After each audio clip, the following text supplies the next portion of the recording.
मुंबई में कल हुई भारी बारिश के बाद जगह जगह पानी भर गया, जिस पर कांग्रेस प्रदेशाध्यक्ष हर्षवर्धन सपकाल ने तीखी प्रतिक्रिया दी है। उन्होंने कहा है कि जो गटरगंगा कल देखने को मिली वो सत्ताधारी नेताओं के भ्रष्टाचार की गटरगंगा थी।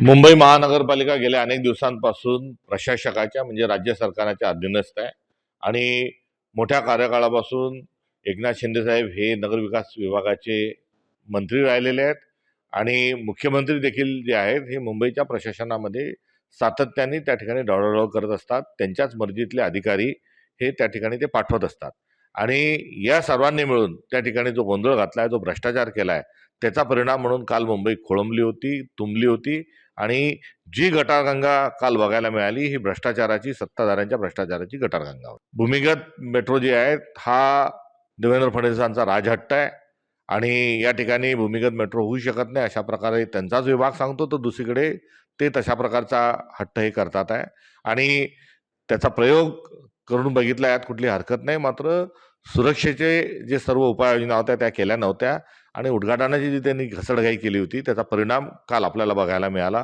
सुदैवाने दिवसा घडलेली घटना असल्यामुळे आणि त्या ठिकाणी प्रवासी नसल्यामुळे मोठं संकट टळलं, नाहीतर हॉलिवूड पिक्चरमध्ये जशा पद्धतीने संकट येतात तसंच काल मुंबईमध्ये होण्याची स्थिती निर्माण झाली। सर्व मंत्रिमंडळ जे आहे ते अमित शहांची हाजी करण्यामध्ये गेल्या 3 दिवसापासून मशगूल आहे।